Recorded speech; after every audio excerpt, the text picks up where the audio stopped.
नमस्कार दोस्तों, आप सभी का बहुत बहुत स्वागत है इंडियन डिफेंस न्यूज के डिफेंस टॉक सीरीज में, जहां पर हम रोज नए नए डिफेंस अपडेट्स के बारे में बात करते हैं। तो चलिए देर न करते हुए आज की वीडियो शुरू करते हैं।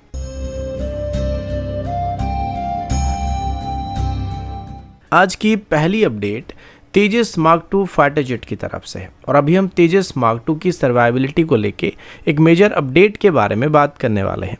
रिपोर्ट्स के मुताबिक अभी तेजस मार्क 2 भारत का पहला इंडिजिनस फाइटर एयरक्राफ्ट होने वाला है जिसमें एक्सकार्ट टोड डिकॉय सिस्टम को इंटीग्रेट किया जाने वाला है।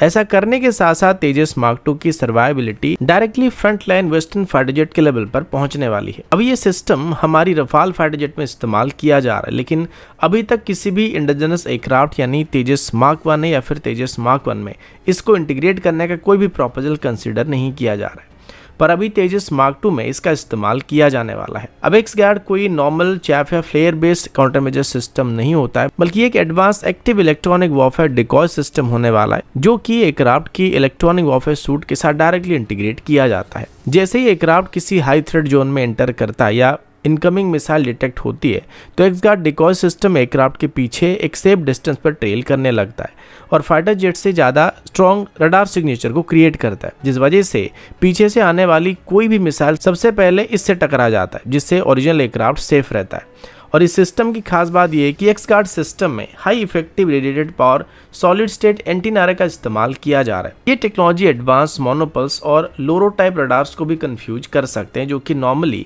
ट्रेडिशनल जैमिंग चैफ और फ्लेयर्स को इग्नोर कर देते हैं। मतलब अभी जो modern surface to air missile system या बियॉन्ड विजुअल रेंज की एयर टू एयर मिसाइल है, उनके अगेंस्ट में भी तेजस मार्क 2 का सर्वाइवल चांस काफी हद तक इम्प्रूव होने वाला है।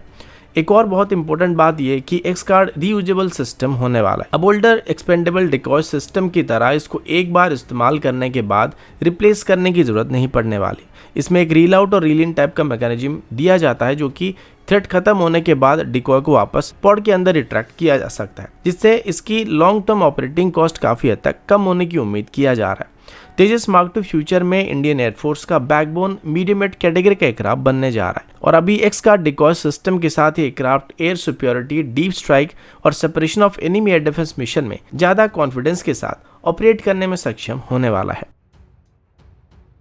अगला अपडेट इंडियन एयरफोर्स के एरियल रिफिलिंग कैपेबिलिटी को लेकर है। दोस्तों, भारत की तरफ सभी अपनी ageing IL-78 MKI mid air refill fleet को रिप्लेस करने की प्लानिंग किया जा रहा है। ये टैंकर्स इंडियन एयरफोर्स में 2003 के आसपास इंडक्ट किए गए थे और अभी इनका एवरेज सर्विस लाइफ लगभग 22 साल के आसपास हो चुका है। इसके अलावा अभी इनकी एंडोरेंस, अवेलेबिलिटी रेट और रिलायबिलिटी को लेके इतना अच्छा परफॉर्मेंस नहीं मिल रहा है, जो मॉडर्न एयर वॉरफेयर के लिए एक बड़ा कंसर्न बनता जा रहा है। इसके अलावा इंडियन एयरफोर्स की साइज के हिसाब से भी ये काफ़ी कम है, जिस वजह से हमें एडिशनल टैंकर की जरूरत पड़ रही है। रिपोर्ट्स के मुताबिक IL-78 टैंकर्स अभी रफाल Su-30 MKI और तेजस जैसे मॉडर्न फाइटर की ऑपरेशनल टेम्पो को फुली सपोर्ट नहीं कर पा रहे। High sortie rate, long duration mission और इंडो पैसिफिक जैसी वाइड थिएटर में सस्टेन ऑपरेशन को प्रोवाइड करने के लिए हमें अभी ज़्यादा कैपेबल रिफिल की जरूरत पड़ रही है। ग्लोबल डाटा एरोस्पेस और डिफेंस एनालिस्ट हरप्रीत सिंधु के मुताबिक भारत का Boeing 767 aircraft based medium multirole tanker transport की तरफ मूव करना एक प्रैक्टिकल और कैपेबिलिटी ड्रिवन डिसीजन होने वाला है। उनका ये कहना है कि IL-78 MKI fleet modern air warfare की एंडोरेंस,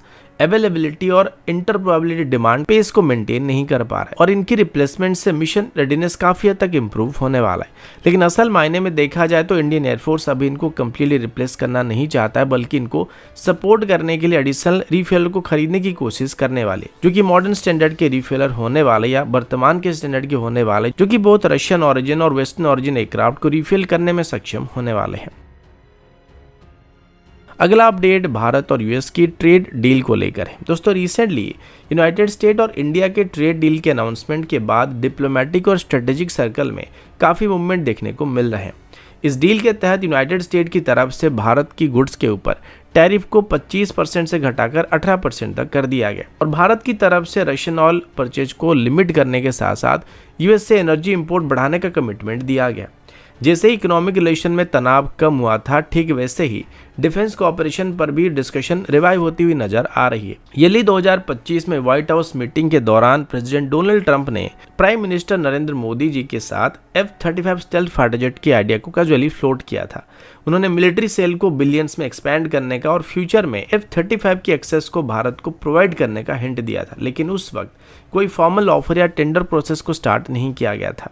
रिपोर्ट्स के मुताबिक उस समय न्यू दिल्ली की तरफ से उस प्रपोजल से पोलाइटली स्टेप बैक कर लिया गया था, क्योंकि भारत की तरफ सभी pure of the self import की जगह पर जॉइंट डेवलपमेंट और इंडिजिनस कैपेबिलिटी को प्रायोरिटी देने की कोशिश किया जा रहा है, और ऐसे में F-35 के साथ भारत को यह ऑफर कभी भी मिलने वाला नहीं था। इसी मौके का फायदा उठाकर रशिया की तरफ से अभी अपनी Su-57 को भारत में पुश करने की कोशिश किया जा रहा है, जिसमें लोकल मैन्युफैक्चरिंग से लेकर सोर्स कोड लेवल तक एक्सेस को भारत को ऑफर किया जा रहा है, जिस वजह से अभी यहाँ पर रशिया का पोजीशन काफी स्ट्रांग हो चुका है। लेकिन अभी यूनाइटेड स्टेट और भारत के इकोनॉमिक रिलेशन में सुधार आने के बाद ये स्पेकुलेशन बढ़ता जा रहा है कि शायद यूनाइटेड स्टेट एक बार फिर से भारत के साथ F-35 को लेकर फॉर्मल डिस्कशन को स्टार्ट कर सकता है। लेकिन फिलहाल ये सिर्फ एक स्पेकुलेशन ही होने वाली है और F-35 का भारत में एंट्री करना अभी के लिए बहुत ही मुश्किल होने की उम्मीद किया जा रहा है। अगला अपडेट अदानी डिफेंस और लियोनार्डो हेलीकॉप्टर के बीच हुई पार्टनरशिप को लेकर है। दोस्तों, भारत के डिफेंस एविएशन सेक्टर में अभी एक बहुत ही बड़ी स्ट्रेटेजिक डेवलपमेंट देखने को मिलने वाला है। Adani defence and aerospace limited और इटली की मेजर डिफेंस कंपनी लियोनार्डो के बीच अभी एक मेजर MOU को साइन किया गया, जिसका एम भारत में ही एक fully integrated helicopter manufacturing ecosystem को एस्टेब्लिश करना है। जॉइंट स्टेटमेंट के हिसाब से अगर देखा जाए तो ये एक लैंडमार्क कोलैबोरेशन होने वाला है, जो भारत की rapidly growing military helicopter requirement को एड्रेस करने वाला है। इस पार्टनरशिप के थ्रू हेलीकॉप्टर का डेवलपमेंट, मैन्युफैक्चरिंग और सस्टेनमेंट तीनों भारत में ही किया जाने वाला है। इसका direct impact Indian arm forces की ऑपरेशन रेडीनेस के ऊपर पड़ सकता है। इस पार्टनरशिप का प्राइमरी फोकस लियोनार्डो के एडवांस मिलिट्री हेलीकॉप्टर पर होने वाला है, जिसमें AW169M और AW109 ट्रैकर M जैसे हेलीकॉप्टर होने वाले हैं। ये हेलीकॉप्टर्स मल्टीपल मिलिट्री रोल के लिए इस्तेमाल किए जा सकते हैं, जिसमें रिकॉनेंस, यूटिलिटी मिशन, स्पेशल ऑपरेशन और लॉजिस्टिक सपोर्ट जैसे टास्क में इसको इस्तेमाल किया जा सकता है। इंडियन आर्मी, नेवी और एयरफोर्स तीनों की रिक्वायरमेंट को अभी ये प्लेटफॉर्म इफेक्टिवली एड्रेस करने वाले हैं। इस कोलैबोरेशन की एक बहुत खास बात यह भी है कि इनकी मैन्युफैक्चरिंग के दौरान इन हेलीकॉप्टर के साथ फेज्ड मैनर में इंडियनाइजेशन पर भी काम किया जाने वाला है। मतलब शुरुआत दौर में कुछ क्रिटिकल कंपोनेंट को बाहर से इंपोर्ट किया जाने वाला है, लेकिन टाइम के साथ साथ ज़्यादा से ज़्यादा सिस्टम भारत में मैन्युफैक्चर किए जाने वाले हैं। साथ ही अब इन हेलीकॉप्टर के लिए एक स्ट्रॉन्ग मेंटेनेंस, रिपेयर और ओवरहॉल इकोसिस्टम को भी डेवलप किया जाने वाला है, जिससे हेलीकॉप्टर का life cycle support foreign supplier के ऊपर काफ़ी हद तक रिड्यूस होने वाला है। और अभी इसके साथ साथ पायलट ट्रेनिंग इंफ्रास्ट्रक्चर्स को भी इसी इकोसिस्टम में डेवलप करने का फैसला किया जा रहा है। अगला अपडेट इंडियन नेवी की तरफ से है। दोस्तों, इंडियन नेवी के लिए अभी एक बहुत ही प्राउड मोमेंट आने वाली है, जहां पर भारत का पहला इंडिजिनस एयरक्राफ्ट कैरियर यानी INS विक्रांत अभी इंटरनेशनल फ्लीट रिव्यू यानी IFR 2026 का सेंटर ऑफ अट्रैक्शन बनने जा रहा है। 18 फरवरी से बे ऑफ बंगाल में शुरू होने वाली इस मेगा इवेंट में दुनिया भर की फ्रेंडली नेवीज भारत के इंडिजिनस एयरक्राफ्ट कैरियर को काफ़ी करीब से देखने वाले हैं। अगर ऑपरेशन सिंदूर की बात करें तो इसमें भी INS Vikrant carrier battle group ने इंडियन नेवी की ऑफेंसिव डिटरेंस स्ट्रेटेजी को काफ़ी हद तक अच्छे तरीके से मेंटेन किया था। नॉर्दर्न अरेबियन सी में डिप्लॉय होकर विक्रांत ग्रुप ने पाकिस्तानी नेवी के ऊपर प्रेशर को बनाए रखा था, जिसकी वजह से उनको डिफेंसिव पोस्चर में जाना पड़ा था और यह INS विक्रांत का पहला ऑपरेशनल डिप्लॉयमेंट था। INS विक्रांत का नाम दरअसल भारत के पुराने एयरक्राफ्ट कैरियर R11 विक्रांत से लिया गया, जिसने 1961 गोवा लिबरेशन और 1971 इंडो पाक वॉर में हिस्टोरिक रोल को प्ले किया था। इसी लेगेसी को अभी नया विक्रांत आगे ले जा रहा है और ऑपरेशन सिंदूर में पहली बार इसे कॉम्बैट ड्यूटी में देखा गया था। अब इंटरनेशनल फ्लीट रिव्यू पर वापस आए तो ये एक सेरेमोनियल इवेंट होता है, जहां पर हमारे प्रेसिडेंट जो कि सुप्रीम कमांडर होते हैं वो हमारी फ्लीट का रिव्यू करते हैं। भारत पहले भी 2001 में मुंबई में और 2016 में विशाखापट्टनम में इंटरनेशनल फ्लीट रिव्यू को होस्ट कर चुका है। इस बार 60 से ज़्यादा कंट्री इसमें पार्टिसिपेट करने वाले हैं, जो कि भारत की growing blue water naval power को क्लियरली शोकेस करने वाला है। इसी के साथ साथ विशाखापट्टनम में सेम टाइप पर मिलन 26 मल्टीलैटरल नेवल एक्सरसाइज भी होस्ट किया जा रहा है, जिसमें 135 से ज़्यादा कंट्रीज को इन्वाइट किया गया। कुल मिलाकर दोस्तों, INS विक्रांत का IFR में शोकेस होना सिर्फ एक सेरेमोनियल इवेंट नहीं है, बल्कि दुनिया को ये एक मैसेज है कि भारत अभी इंडिजिनस नेवल पावर के टॉप लीग में एंटर कर चुका है।